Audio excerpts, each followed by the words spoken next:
चलिए जरा की फैक्टर के बारे में बातचीत करें थोड़ी। देखिए ये की फैक्टर, प्लीज शांत रहिए और देखिए की फैक्टर क्या बताता है आपको। राइट, की फैक्टर वर्ड का मतलब होता है ऐसा factor which is a limiting factor. ये साथ साथ लिख सकते हो भी आप, which is a limiting factor, यानी जिस फैक्टर की वजह से, लिखो साथ साथ इसे, जिस फैक्टर की वजह से हमें चॉइस करनी पड़ती है। देखिए, जिस फैक्टर की वजह से हमें चॉइस करनी पड़ती है,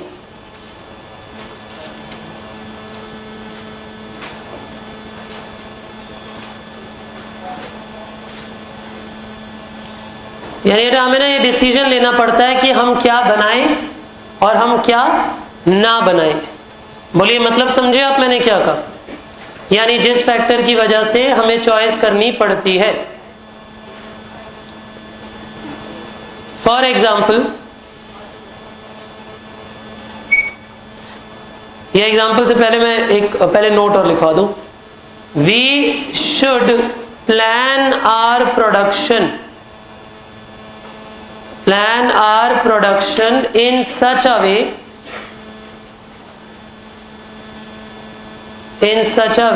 that we are able to get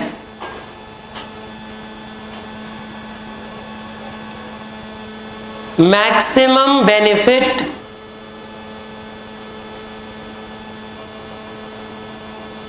out of limited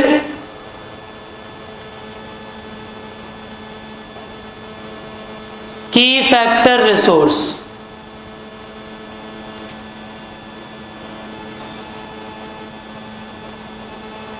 limited की फैक्टर रिसोर्स।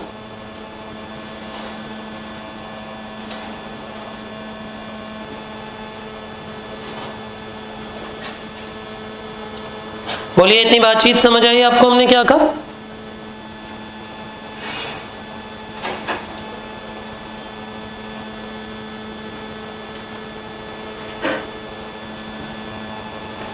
यहां तक की बातचीत समझ आती है सबको? देखिए बेटा अब आगे। अब जैसे मैंने आपको ये बताया की फैक्टर क्या होता है, जरा देखना। की फैक्टर वर्ड का मतलब हुआ है कोई ऐसा फैक्टर जिसकी वजह से हमें डिसीजन लेना पड़ता है क्या बनाए क्या ना बनाए, यानी हम सब कुछ नहीं बना सकते। की फैक्टर कोई ऐसी चीज है जिसकी वजह से लिमिटेड है चीजें, रिसोर्सेज लिमिटेड है, स्केर्सिटी है। बोलिए समझे आप मैंने क्या कहा? ये मशीन आवर्स भी हो सकता है, लेबर आवर्स भी हो सकता है, रॉ मटेरियल भी हो सकता है। कोई भी ऐसा फैक्टर जिसकी वजह से हम जो भी सामान बना के बेचते हैं उसमें हम सब कुछ बना के नहीं बेच सकते, तो हमें डिसीजन लेना पड़ेगा हम क्या बनाए क्या ना बनाए। बोलिए की फैक्टर वर्ड का मतलब समझे आप मैंने क्या कहा? यानी कोई भी ऐसी चीज जिसकी वजह से यह डिसीजन लेना पड़ता है कि हम क्या बनाएं और क्या ना बनाएं। बोलिए इतना समझे आप मैंने क्या कहा? इसके लिए स्टेप्स क्या फॉलो किए जाते होंगे कि ये इतना लिख लिया बेटा आपने? ऐसे वे स्टेप क्या करने चाहिए देखिए।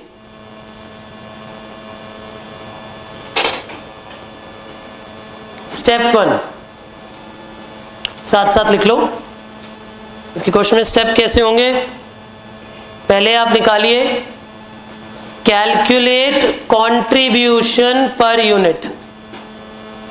Calculate contribution per unit. Step 2 calculate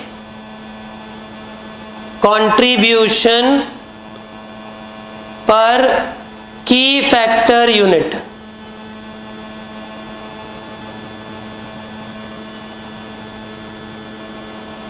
ये कैसे निकलता है जरा देखिए रे। Contribution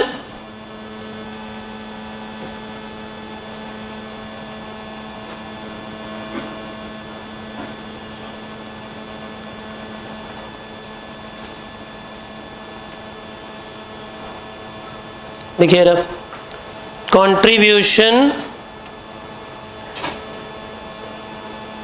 of 1 unit divided by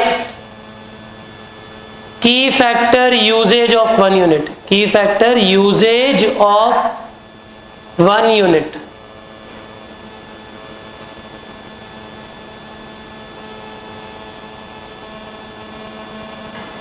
की फैक्टर यूजेज ऑफ 1 यूनिट। बोलिए, इतना बातचीत समझ आई आप सबको?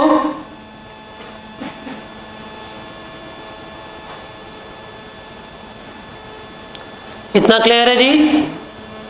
करेक्ट, कोई दिक्कत तो नहीं है आपको?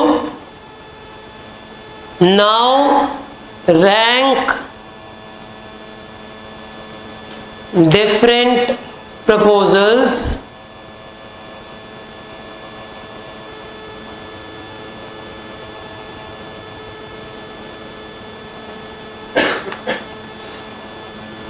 utilize key factor according to ranking, utilize key factor according to ranking।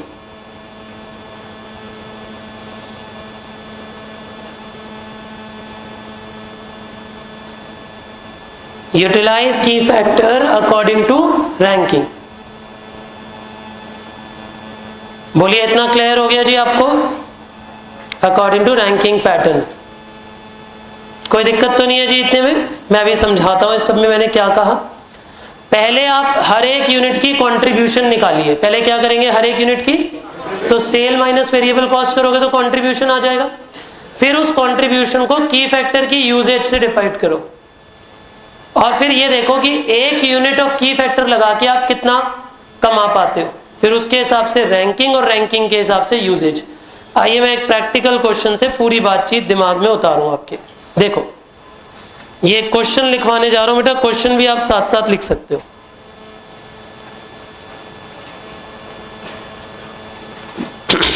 देखिए ना, अ कंपनी मैन्युफैक्चर्स, साथ साथ थोड़ा तेज स्पीड में लिखना। A company manufactures 3 products A, B and C which have sale price of rupees 100, 60 and 50 and variable cost of rupees 60, 30 and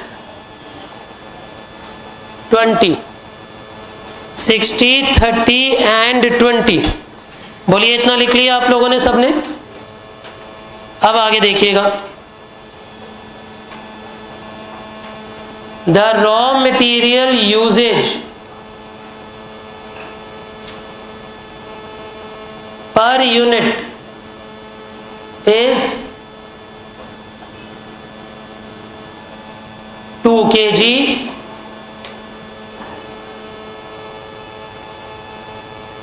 1 kg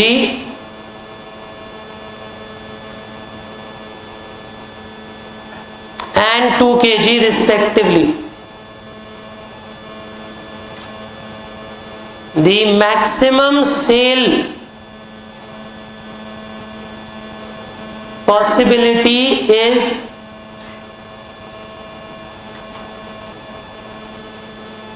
1000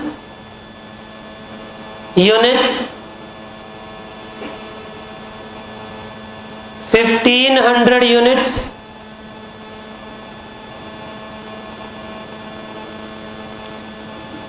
and 2000 units।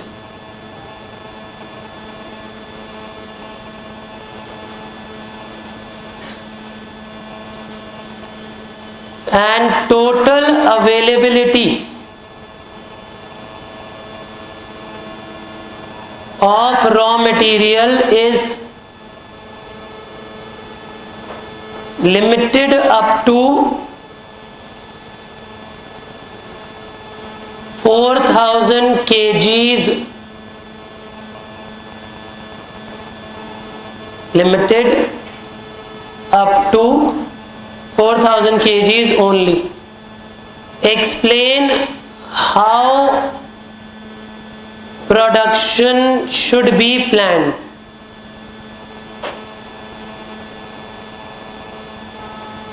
Explain how production should be planned.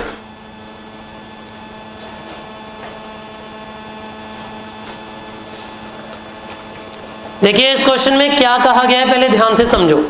कहता है जी हम 3 product बनाते हैं। कौन कौन से 3 product बनाते हैं? ए, बी और सी। हम ए, बी, सी नाम के 3 प्रोडक्ट बनाते हैं। तीनों प्रोडक्टों के प्राइस दे दिए, वेरिएबल कॉस्ट दे दी। तो बेटा प्राइस और वेरिएबल कॉस्ट माइनस करके कंट्रीब्यूशन आ जाएगा। अब देखो बेटा, अगर ए का कंट्रीब्यूशन देखो तो 40 रुपए, बी के लिए देखो 30 रुपए, सी के लिए देखो तो भी 30 रुपए, राइट।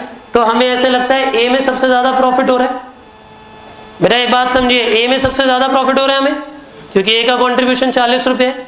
तो लॉजिकली उसे ज्यादा से ज्यादा बना के बेचना चाहिए, करेक्ट। लेकिन हमें बाद में पता लगा कि हमारे पास रॉ मटेरियल लिमिटेड है। कौन लिमिटेड है बेटा? रॉ मटेरियल लिमिटेड है। सर आपको कैसे पता चल गया रॉ मटेरियल लिमिटेड है? देखो बेटा एक समझदारी की कैलकुलेशन करो मेरे साथ। अगर हम 1000 यूनिट ए बनाएंगे और उसमें 2 kg रॉ मटेरियल लगता है तो 2000 kg चाहिए होगा। 1500 यूनिट इंटू 1 1500 kg चाहिए होगा, और 2000 इंटू 2 4000 kg चाहिए होगा। टोटल मिला के 7500 kg चाहिए होगा। टोटल मिला के कितना चाहिए होगा आपको? राइट, यानी रॉ मटेरियल कितना होना चाहिए? 7500। पर क्या हमारे पास 7500 है? नहीं है। तो इसे बोलते हैं की फैक्टर। की फैक्टर की डेफिनेशन ही क्या है? The factor which is a limiting factor. The factor which is a, यानी जो पूरी प्रोडक्शन को होने से रोके। क्या ये कंपनी सब यूनिट्स पूरे पूरे बना पाएगी या चॉइस करनी पड़ेगी? चॉइस करनी पड़ेगी, क्या बनाऊं क्या ना बनाऊं, क्योंकि हमारे पास रॉ मटेरियल लिमिटेड है। क्योंकि हमारे पास रॉ मटेरियल क्या है? बोलिए इतना समझे आप मैंने क्या कहा? जैसे फॉर प्रोफेशनल्स लाइक अस, हमारे लिए टाइम की फैक्टर होता है, क्योंकि हमें अपने टाइम के हिसाब से देखना पड़ेगा कौन सा बैच बनाए कौन सा ना बनाए। वैसे ही अलग अलग, जैसे एक लिमिटेड एक कैपेसिटी वाला एक सीए है, तो उसे ये देखना पड़ेगा कि कौन से क्लाइंट को टेकअप करे, कौन से क्लाइंट को टेकअप ना करे। क्योंकि पता चला एक क्लाइंट आपको देता तो 5 लाख रुपए फी, पर उसी के वर्क करने में आपका आधा दिन निकल जाता है, तो क्या फायदा है ऐसे क्लाइंट का? समझे आप मैंने क्या कहा? आप ये देखोगे ना कि आप per unit of time maximum कितना कमा सकते हो, उसमें आप सबसे पहले टेकअप करोगे। तो अब देखो ये कैसे डिसाइड किया जाता है, जरा समझना। वो स्टेप्स अपने पास रखना। स्टेप याद है ना? कौन से वाले स्टेप की बात कर रहा हूं बेटा मैं? ये देखो, ये जो स्टेप लिखवाए थे मैंने अभी थोड़ी देर पहले, ध्यान है आपको? पहले कंट्रीब्यूशन निकालो, फिर कंट्रीब्यूशन को डिवाइड बाय की फैक्टर यूजेज करो, फिर रैंकिंग करो, फिर रैंक के अकॉर्डिंग यूजेज करो। सबको याद आ गया? क्वेश्चन कॉपी हो गया बेटे? देखिए अब इस क्वेश्चन का सॉल्यूशन कैसे किया जाएगा, जरा ध्यान देना। पहले आएगा स्टेप नंबर 1, सिर्फ समझेंगे, अभी साथ साथ लिखेंगे नहीं, या लिखना चाहो तो इसे लिख भी सकते हो क्योंकि आसान क्वेश्चन है।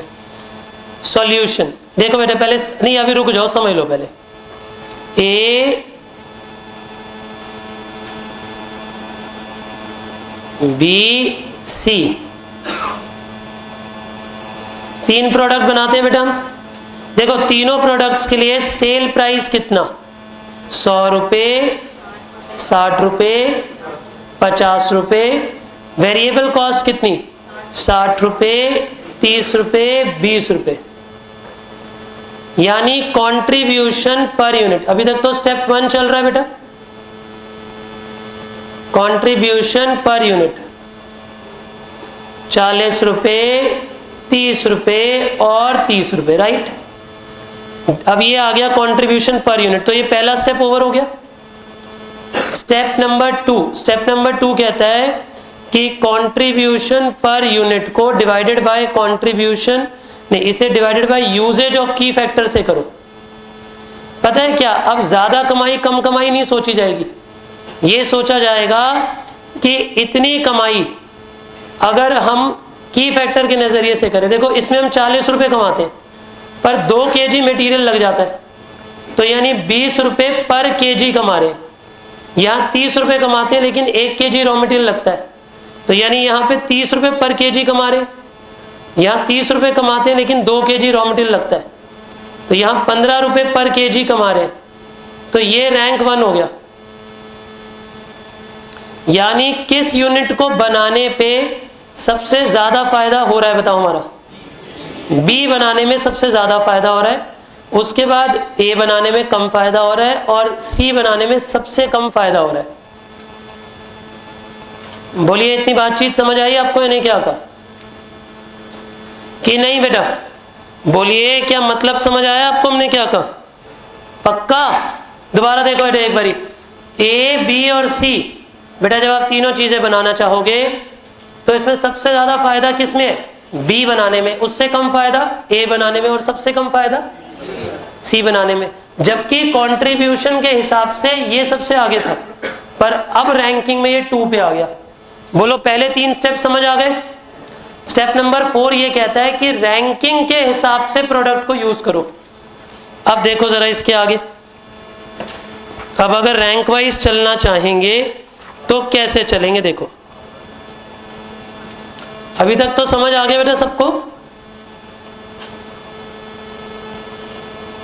स्टेप नंबर 4,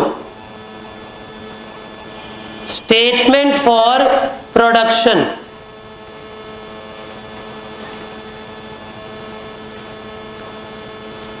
सबसे पहले किसे बनाना चाहिए, किस प्रोडक्ट को? सबसे पहले आपको प्रोडक्ट वो वाला बनाना चाहिए जिसकी रैंक है 1, यानी प्रोडक्ट बी, राइट। इसकी production units into raw material usages. बोलिए इतना क्लियर हो गया आपको? टोटल कंजम्पशन,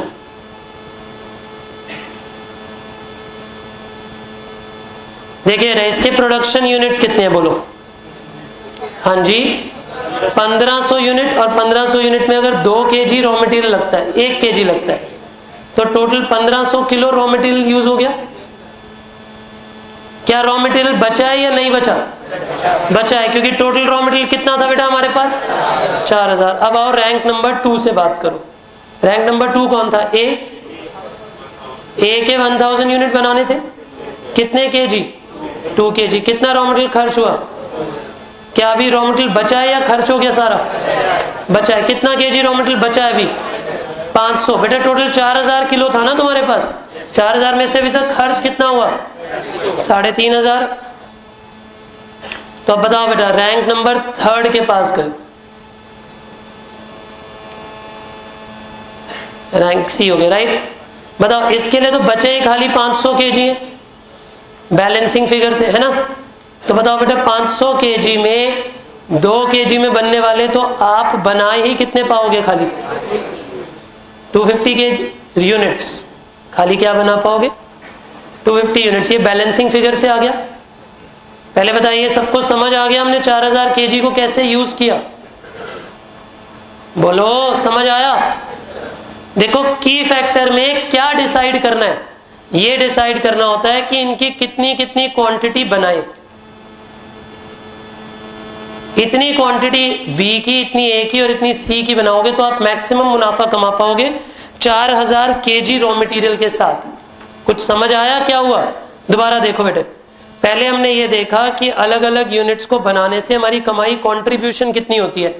फिर ये स्टडी किया कि कंट्रीब्यूशन पर केजी कितना होता है। ये स्टडी किया कि कंट्रीब्यूशन पर केजी ऑफ रॉ मटेरियल कितना होता है, फिर उसके हिसाब से यूनिट्स यूज कर लिए। बोलो समझ आया आपको?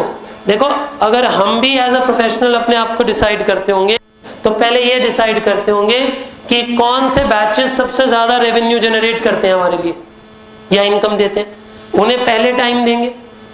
फिर उसके बाद बचा हुआ टाइम सेकेंडरी बैचेस को देंगे। बिल्कुल वैसे ही एक डॉक्टर भी उस एरिया में या उस क्लिनिक में सबसे ज्यादा बैठने की कोशिश करेगा जहां उसे पर आवर सबसे ज्यादा कमाई मिलती होगी, क्योंकि उसका की फैक्टर भी टाइम है। बोलिए समझे, इस क्वेश्चन में की फैक्टर कौन है हमारा? रॉ मटेरियल, क्योंकि हमारे पास रॉ मटेरियल जितना चाहिए उससे कम है। क्या कंसेप्ट समझ आ गया पूरा? प्लीज जल्दी से इसके आंसर को कॉपी करिए।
आई होप हो गया है ये भी कॉपी।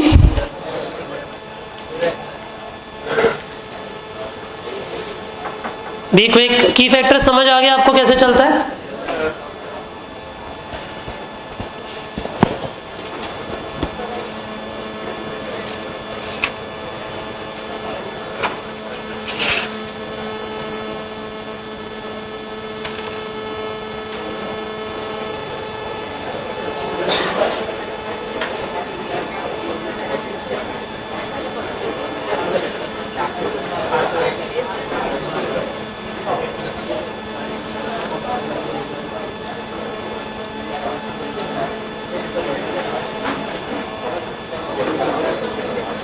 डन, कर लिया बेटे। अच्छा, अगर इसमें ये बोले कि मैक्सिमम प्रॉफिट कितना आ रहा है तो क्या करोगे? ये जो 1500, 1000 और 250 यूनिट है, इन्हें इसके कंट्रीब्यूशन पर यूनिट से इंटू कर देना। समझ गए बेटा? जैसे इन 1500 यूनिट पे कितना कमाया है हमने, 30 रुपीज पर यूनिट, तो 1500 इंटू 30 कर देना। और इन पे 1000 पे 40 रुपए कमाए तो 1000 इंटू 40, और इन 250 पे 30 रुपीज कमाए तो इंटू 30 कर देना, और फिर उसके आंसर को ऐड कर देना। कर लोगे इतना? शाबाश। चलिए, with this we are able to finish off whatever portion I had to cover for you. पर देखिए, इसका पहला एक इंपॉर्टेंट बात समझे, अभी तक हमारी आज पिछले 4-5 क्लासेस में जो भी बातचीत हुई, इसका ये मतलब नहीं है कि थ्योरी ओवर। इसका मतलब ये हुआ कि जो जो थ्योरी एक्स्ट्रा लगती है, या जो मुझे लगता था कि समझ बच्चे को फर्स्ट टाइम खुद से पढ़ते हुए नहीं आ सकती, वो वाली थ्योरी जरा मैंने आपको जरूर कवर अप करा दिया। इसके बाद बहुत कुछ थ्योरी में छोटा बड़ा बचता है, जो कि कई बार आता भी है, ऐसा भी मैं नहीं कहूंगा कि नहीं आता। तो नोट्स आपको पूरे दिए गए, बचे हुए क्वेश्चन जरूर एक बार गो थ्रू करें घर पे, ठीक है जी। अपने एग्जाम से जैसे अभी के अभी पढ़ लोगे तो बेटर है, बिल्कुल एग्जाम में एकदम एंड में आके पढ़ोगे तो दिक्कत होगी, वो याद भी नहीं होंगे। थ्योरी के लिए क्या क्या चाहिए, पहली बात देखो, आप अगर मैं सही सही बात बोलूं तो पूरी एफएम पढ़ लेते हो, पूरी कॉस्टिंग पढ़ लेते हो, लगभग 34 मार्क्स के लिए। कॉस्टिंग ऑन एन एवरेज एक बच्चा 2.5 से 3 महीने पढ़ता है। 2.5 से 3 महीने में क्लास भी अटेंड करता है, होमवर्क भी करता है, उसे रिव्यू भी करता है। पर अगर सच्चाई बोली जाए तो 34 मार्क्स है हमारे एग्जाम में। अगर 32 मार्क्स की आप थ्योरी कर रहे हो तो जरा एक बात समझिए, 68 मार्क्स का ही तो प्रैक्टिकल कर रहे हो, करेक्ट? जरा थोड़ी देर बुक्स वुक्स बंद करके थोड़ा ज्ञान भी लो, असली वाला। इस लड़के को ही बैग में रखो। सुनिए जरा, तो जैसे मैं आपको ये बता रहा था कि बच्चे एक बेसिक हैबिट होती है, क्योंकि कॉस्ट एफएम एक प्रैक्टिकल बेस्ड सब्जेक्ट है, तो बच्चा सिर्फ प्रैक्टिकल के पीछे लगा रहता है। अगर मैं सही बताऊं तो 2.5 महीने कॉस्टिंग पढ़ते हो, ऑलमोस्ट 2-2.5 महीने एफएम भी पढ़ते हो, राइट? 5 महीने कोचिंग करते हो, उसका होमवर्क भी करते हो, 2-2 बार रिपीट भी करते हो क्वेश्चन, उसके बाद मस्ट डू मस्ट रिवाइज की लिस्ट भी करते हो, पता नहीं और क्या क्या क्या क्या करते हो आप, राइट? अब इतना सब कुछ करने के बाद भी, इतना सब कुछ कर लेने के बाद भी बहुत बार ऐसा होता है बेटा कि बच्चा 5 महीने पढ़ता है और सिर्फ 68 मार्क्स के लिए, बाकी 32 के लिए तो पढ़ा ही नहीं। बाकी 32 के लिए जब बात होती है तो 5 दिन पढ़ना भी बच्चे के लिए महंगा हो जाता है, वो कहता है नहीं हो पा रहा। अभी ना स्टूडेंट मत बन के सोचो, एक थर्ड पार्टी बन के सोचो कि कितनी बड़ी मूर्खता है। 34 मार्क के लिए आप 2.5 महीने पढ़ रहे हो, और 32 मार्क की थ्योरी के लिए आप 5 दिन भी नहीं दे सकते अपनी लाइफ के। क्यों नहीं दे सकते? क्योंकि उतनी इंटरेस्टिंग नहीं है, चार्मिंग नहीं है। प्रैक्टिकल में मजा आता है, प्रैक्टिकल टॉपिक एक नशा है, अफीम जैसा है ना, वो घुलता रहता है दिमाग में। बच्चा जब क्वेश्चन कर रहा है, एक निकल जाए दूसरा निकल जाए, इतना मजा आता है, फिर उठता ही नहीं। इसका उल्टा भी हो जाता है बेटा, कि पहला नहीं निकला दूसरा नहीं निकला तो फिर उठाता भी नहीं है, चल नहीं, वो उल्टा भी रिएक्ट हो जाती है ना बेटा दवाई, तो रिएक्ट भी तो हो सकती है। पर थ्योरी के साथ क्या है कि थ्योरी कभी ना फॉरवर्ड रिएक्ट करती है ना बैकवर्ड, वो बस बच्चे को ढेर कर देती है। मैं कल भी ऐसे बता रहा था कि जिन जिन टीचरों को पढ़ाना ही सब कुछ प्रैक्टिकल है, थ्योरेटिकल है, तो यार फिर गजब ही बात है वो तो। हम तो यहाँ 32 मार्क की थ्योरी भी बच्चों को इतना प्रेशराइज करके बोलते हैं कि पढ़ो पढ़ो पढ़ो, तो उनमें भी आखिरी तक 10-12 बच्चे गायब हो जाते हैं बैच में से। तो वो ये सोचते हैं अरे खुद ही कर लेंगे थ्योरी। तो कोई ऐसी चिंता की बात नहीं होती बेटा, क्योंकि इस बार नहीं तो अगली बार दोबारा फीस दे के आएंगे, करेंगे। देखो आगे तो नहीं जाओगे जब तक थ्योरी स्ट्रांग नहीं है, और कहीं ऐसी सोच के साथ या ऐसी थिंकिंग के साथ सीए पेपर ज्वाइन किए, ये सोच के कि ये प्रैक्टिकल बेस्ड कोर्स है, तो भी 2 मिनट में ढेर कर दूंगा, कोई ऐसी बातचीत है ही नहीं। CA is completely a theoretical course.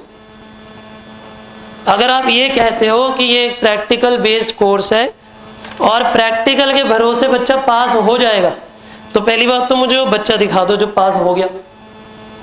अगर आप सीपीटी से ही स्टार्ट करो, अगर आप सीपीटी फाउंडेशन लेवल की बातचीत करो, तो उसके अंदर अकाउंट्स के पेपर में 20 मार्क का थियोरेटिकल पोर्शन आता है, लॉ पूरा 40 मार्क थियोरेटिकल है, इको पूरी 50 मार्क थियोरेटिकल है, मैथ स्टैट्स के पेपर में भी 10 मार्क तक की थ्योरी आती है। कैलकुलेटर वाले बाबू टोटल करो, 120 बनता है। अगर 200 मार्क के पेपर में 120 मार्क की थ्योरी है तो 60% थियोरेटिकल हुआ। अगर आईपीसीसी के एग्जाम की बात करें, अकाउंट्स के अंदर 16 मार्क के एएस आते, लॉ पूरा 100 मार्क थियोरेटिकल है, टैक्स के पेपर में लगभग 60 से 70 मार्क की थियोरेटिकल टॉपिक्स आते। आई होप जिन्हें नहीं पता वो जाग जाओ, प्रैक्टिकल से ज्यादा थियोरेटिकल पेपर आता है टैक्स का। और अगर हम बात करें कॉस्ट एफएम की, तो इसमें भी 32 मार्क का थियोरेटिकल है। अकाउंट्स 2 में दोबारा से 16 मार्क की थ्योरी है, ऑडिट पूरी 100 मार्क थ्योरी है, आईटीएसएम पूरी 100 मार्क थ्योरी है। करिए बेटा कैलकुलेटर वाले बाबू, कर लगा, जोड़ लगा। 424 डिवाइडेड बाय 7 करिए बेटा, 60 बेटा डिवाइड बाय 7 कर लो कैलकुलेटर पे, इसमें भी गलत बता दोगे। 60 पॉइंट, हाँ जी बेटा 60 पॉइंट समथिंग। अभी फाइनल गिनोगे? अब अगर फाइनल की बात करते हो तो अकाउंट्स के अंदर 50 मार्क के एएस आते हैं, एसएफएम के अंदर 32 मार्क की थ्योरी आती है, ऑडिट पूरा 100 मार्क थियोरेटिकल है, लॉ पूरी 100 मार्क थियोरेटिकल है, कॉस्टिंग के पेपर में 32 मार्क की थ्योरी आती है, इसका का पेपर जो कंप्यूटर्स का सब्जेक्ट है आपका, उसमें पूरी 100 मार्क की थियोरेटिकल टॉपिक है, आईडीटी के अंदर 80 मार्क तक का थियोरेटिकल टॉपिक है, डीटी पूरा लगभग जैसे आपका टैक्स होता है 60 मार्क तक का थियोरेटिकल आता है।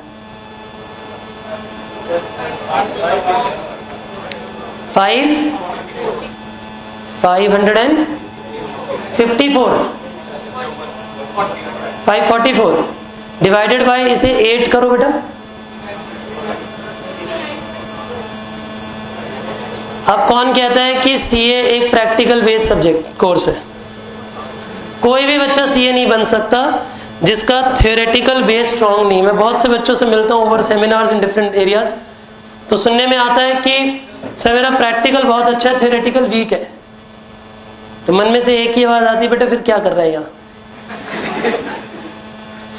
नहीं, वो मिसगाइडेंस है। अगर आप ये सोच के चलते हो कि सीए प्रैक्टिकल बेस्ड कोर्स है, मैं खुद एक प्रैक्टिकल सब्जेक्ट पढ़ाता हूँ हर लेवल पे, फाइनल में भी कॉस्टिंग कराते हैं जिसमें 32 मार्क की थ्योरी है। पर ये बात बच्चे के लिए जाननी जरूरी है कि बिना थियोरेटिकल सब्जेक्ट की एक्सेलेंस के, बिना लैंग्वेज पे कमांड के, बिना सही अक्षरों का प्रयोग किए, बिना सेक्शन कोड किए, बिना राइट लैंग्वेज के आप कभी भी सीए नहीं बन सकते। मैं बहुत डिटरमिन्ड बच्चों को देखता हूँ कि अकाउंट्स के अंदर 80, जिस लास्ट टाइम भी कॉस्ट एफएम के अंदर लास्ट टू लास्ट अटेम्प्ट में एक बच्चे का रिजल्ट बताऊं मैं अगर आपको, तो कॉस्ट एफएम के अंदर उसके थे 87 मार्क्स, लॉ में 87 या 88 थे, मुझे एग्जैक्ट ध्यान नहीं, 87 थे या 88 थे, और लॉ के अंदर 39।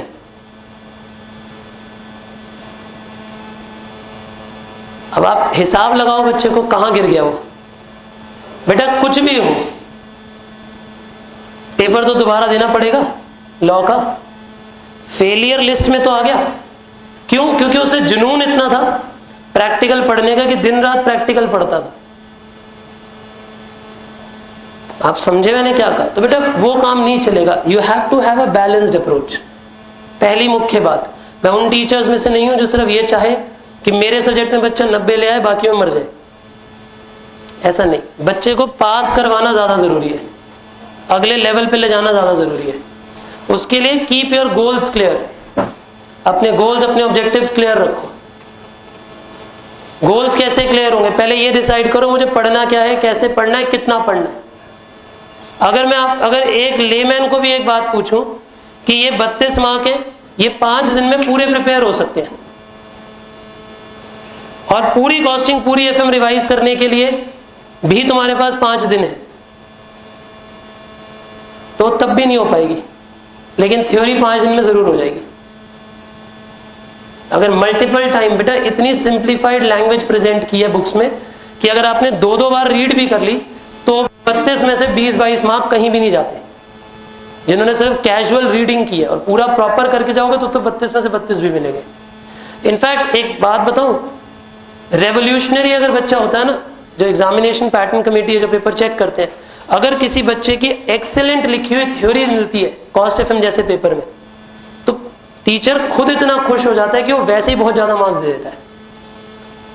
क्योंकि आप एग्जाम्पल लो, पेपर 100 पेपर चेक कर रहा है, 100 में से 90 बच्चों ने पैथेटिक थ्योरी की हुई है, या की ही नहीं हुई है, आधे आधे अपनी लैंग्वेज बना बना के लिखी हुई है। कोई 1-2 बच्चे अगर ऐसे मिल जाए पेपर में जिन्होंने बहुत एक्सीलेंट लैंग्वेज में अपनी इंग्लिश प्रेजेंट की हुई है और बढ़िया तरीके से थ्योरी प्रेजेंट की हुई है, तो दिल खुश हो जाता है। तो 32 मार्क तो देगा ही देगा, उल्टा ऊपर बाकी के प्रैक्टिकल क्वेश्चनों में भी हो सकता है बहुत अच्छे मार्क्स दे। मैं ये नहीं कहता कि to be dependent on theory ना, लेकिन थ्योरी भी एक अहम पार्ट है। मैं कॉस्टिंग एफएम को 3 पार्ट्स में बांटता हूं, costing practical, FM practical and theory. बिना थ्योरी के नहीं जीतेगा बेटा। और जितना मैंने गाइड किया है अभी, उसके बाद भी बचे हुए क्वेश्चन घर पे पढ़ने पड़ेंगे, लेकिन हाँ वो समझ आ जाएंगे, उनमें कोई मेजर डाउट नहीं होगा। अगर कोई फिर भी डाउट रह जाता है तो I am always there, you can contact me. समझे आप मैंने क्या कहा? तो थ्योरी को हल्के में मत लो बेटे, बिल्कुल भी हल्के में मत लो। और दूसरी मेन बात कि पेपरों के लिए पढ़ना कैसे चाहिए, क्या होना चाहिए। देखिए बेटा, मैं जैसे अगर आईपीसीसी के ग्रुप 1 के लिए बोले तो 4 पिलर्स है हमारे, 4 सब्जेक्ट है ना, तो मैं उनमें से सिर्फ एक रोल प्ले करता हूँ। तो मैं बाकी सब के बारे में बहुत ज़्यादा तो नहीं बोल पाऊंगा, क्योंकि मेरा बोलना सही भी नहीं है और सब्जेक्ट्स के लिए बहुत ज़्यादा। लेकिन मैं इतना ज़रूर बताऊंगा बेटा कि मेहनत काम आएगी और कोई भी चीज़ काम नहीं आएगी। ठीक है, बहुत से बच्चे बहुत बातें करते हैं। अब जिस फेज में, जिस लाइफ में चले जाओगे और थोड़े दिनों बाद जब फुल टाइम प्रिपरेशन करने लगोगे, पढ़ोगे भी, मैं ये नहीं कहता कि नहीं पढ़ोगे, मेहनत करोगे भी सही। अब मेहनत में आप अगर कैलकुलेशन करें, अगर आपके पास 30 दिन बचे तो 30 दिन को बहुत ज्यादा घूम फिर के वेस्ट मत करो। देखो, पहली जिंदगी का सबसे बड़ा सबक है डोंट वेस्ट टाइम। जिंदगी में सबसे पहले जिसने ये बात समझ ली वो सक्सेसफुल हो जाएगा। डोंट वेस्ट टाइम मतलब बिल्कुल भी ना करें, क्योंकि जिस प्रैक्टिकल कोर्स या जिस थ्योरेटिकल कोर्स में हम पढ़ गए, इसमें समय ही सब कुछ है बेटा। ये 4 साल डिसाइड कर देते हैं बच्चे के कि वो एक सक्सेसफुल सीए बनेगा या वो एक हारा हुआ खिलाड़ी बनेगा जो सीए छोड़ के भागेगा। और अगर आप ये सोचें कि ये बहुत इंटेलिजेंस का गेम है, तो ऐसा कुछ नहीं है, सिर्फ हार्डवर्क और लेबर का गेम है। सिर्फ मेहनत चाहिए, सिर्फ मेहनत। और सच्चाई मानो बेटा, कुछ नहीं चाहिए। टाइम मत वेस्ट करो फालतू की बातों में। अभी जब अटेम्प्ट 6 महीने दूर होता है ना, तो बच्चा बहुत सारे कंपैरिजन करता है, दोस्त की बुक उठा लेता है, अरे तेरे सर ये करा रहे, मेरे सर ये करा रहे, ये वाला क्वेश्चन मेरे सर ने एक्स्ट्रा कराया, ये तू भी कर ले। अबे क्या तेरे सर को पता है क्या आना है पेपर में? ना तेरे सर को पता ना इसके सर को पता। कंसेप्ट लेके एग्जाम में जाओ, पेपर क्या कुछ नहीं होता। अगर 100%, मैं हमेशा से पहली क्लास से जब से बच्चे पढ़ रहे हैं, एक बात पहली क्लास में भी बोली होगी और अभी भी बोलता हूं, 100% कंसेप्ट। जिसके पास ये है वो एग्जाम में कभी नहीं डरता।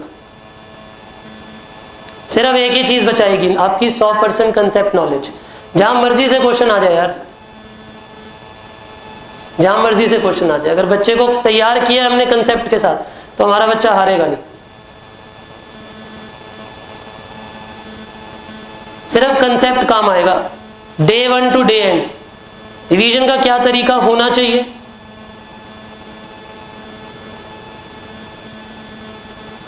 व्हेन आई से कंसेप्ट 100%, पहले मैं ये भी बता दूं रिवीजन से पहले कि कंसेप्ट 100% का मतलब हुआ सब कुछ पढ़ के जाओ। मैं बहुत से बच्चों को देखता हूं दिल खुश करने के लिए पढ़ते हैं। दिल खुश करने की पढ़ाई क्या होती है? घर गए थके हारे, कुछ खाया पिया, आराम से बैठे, दोबारा वही चैप्टर लेके बैठ गए जो 3 बार सॉल्व कर चुके हैं। मजा आता है ना? आप मन को टटोलना, मन से पूछना। आप भी अगर अभी भी जब क्लासेस खत्म होंगी घर जाके रिवीजन स्टार्ट करोगे, सबसे पहले वो उठाओगे जो सबसे अच्छे से आता है। क्यों? क्योंकि उसे पढ़ने में मजा आता है। ऐसे भारी टॉपिक, कैपिटल बजटिंग जैसे, या कोई इंट्रिकेट टॉपिक जिसमें बच्चा फंसता है क्वेश्चन में, मार्जिनल या स्टैंडर्ड, जिसमें बार बार क्वेश्चन चेंज होते हैं, उन्हें घर पे पढ़ने में मजा ही नहीं आता, उनसे दूर भागता है बच्चा। उसके पीछे रीजन क्या है? उन चैप्टरों को धक्का ही लगता रहता है बेचारों को। और दिक्कत ये नहीं है कि धक्का लग रहा है, दिक्कत ये है कि आप वो चैप्टर जो आपको अच्छे से आता है उसे 3 बार कर रहे हो। तो बेटा मूर्खता कर दी ना। 1 बार करता, 1.5 बार करता, 2 बार करता, बाकी तीसरी बार करके उसे टाइम क्यों वेस्ट कर रहा है? घर जाएंगे, अगर पहला चैप्टर मटेरियल पढ़ा है तो मटेरियल उठाएंगे, और मटेरियल पढ़ने में 3 दिन लगा देंगे। और ये उनका मन भी जानता है कि मटेरियल पहले ही 2 बार पढ़ा हुआ था। अगर ईमानदारी से कहूं, मटेरियल रिवाइज करने के लिए बच्चे को आधे दिन से ज्यादा नहीं चाहिए। लेकिन जिस दिन उसे ये पता हो कि मुझे कल परसों में कोर्स खत्म करना है, और पूरा मटेरियल 5 घंटे में भी हो जाएगा बेटे, जिस दिन अपनी पे उतर जाएगा बच्चा, होता है ना, आखिरी दिन सुपर पावर आ जाती है आप में। आपको मैं 1 हफ्ता बोलूं बेटा, 1 हफ्ता 7 दिन पढ़ाई करके आना टेस्ट के लिए। 7 दिन में अगर मैं आपको 7 चैप्टर दूं, वो भी नहीं हो सकते, नहीं होंगे। 3 होंगे, किसी के 3.5 होंगे, किसी के 4 होंगे, उससे ज्यादा नहीं होंगे किसी के। वो लैक ऑफ मोटिवेशन है। अब वही जब एग्जाम आ जाता है, 1-1.5 दिन का अगर टाइम मिलेगा तो 1.5 दिन में पूरी कॉस्टिंग पढ़ के चले जाओगे। वो पता है दिक्कत क्या होती है? ये होती है शॉर्ट टर्म मेमोरी के लिए, कि हम देख रहे हैं वहां जाके उगल आएंगे, बस फिर भूल भी जाएंगे, पर उसके अगले दिन शाम को। वो अप्रोच नहीं चलती यार, वो प्रैक्टिकल प्रोफेशनल कोर्सेज में नहीं चलती। वो एग्जामिनर पागल नहीं है, इस लेवल का पेपर बनाता है वैसे ही बच्चा हिल जाए। और आपको मैं इस बार ये भी बता दूं कि इस बार कॉस्ट एफएम का पेपर एक्सपेक्टेड है, हिट लिस्ट पे है। जो टफ पेपर आएगा वो कॉस्ट एफएम का होगा। जो टफ, हर बार एक पेपर टफ आता है ना चारों में से, इस बार ही कॉस्ट एफएम की बारी है। हम तो खुश होते हैं बेटा बहुत जब पेपर टफ आता है, क्योंकि हमारा पढ़ाया हुआ बच्चा फिर भी मार्क्स ले आता है, क्योंकि हमने 100% पढ़ाया होता है। वो जो भेड़ चाल वाले टीचर है, जो नाचते गाते हैं और 2-4-5 क्वेश्चन कराते हैं चैप्टर के, वो फंस जाते हैं।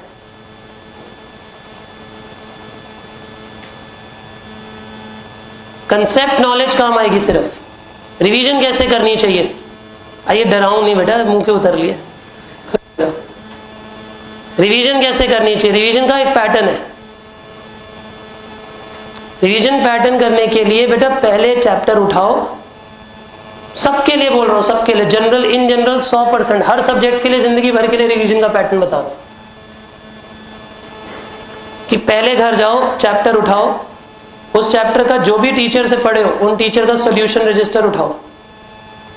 उन्होंने पढ़ाने से पहले कुछ कंसेप्ट लिखवाए होंगे, पहले पूरा क्वेश्चन, पहले कंसेप्ट पढ़ो, फिर जिस ऑर्डर में टीचर ने क्वेश्चंस कराए थे उन क्वेश्चंस को पहले क्वेश्चन पढ़ो, आंसर पढ़ो, क्वेश्चन पढ़ो, आंसर पढ़ो, क्वेश्चन पढ़ो, आंसर पढ़ो। सर ये तो रीडिंग हो रही है, ये थोड़ी ना होता है, हम तो प्रैक्टिकली करके देखेंगे। अबे मूर्ख, जब पढ़ने का तरीका ही नहीं आता होगा जिंदगी में कभी नहीं पढ़ पाएगा,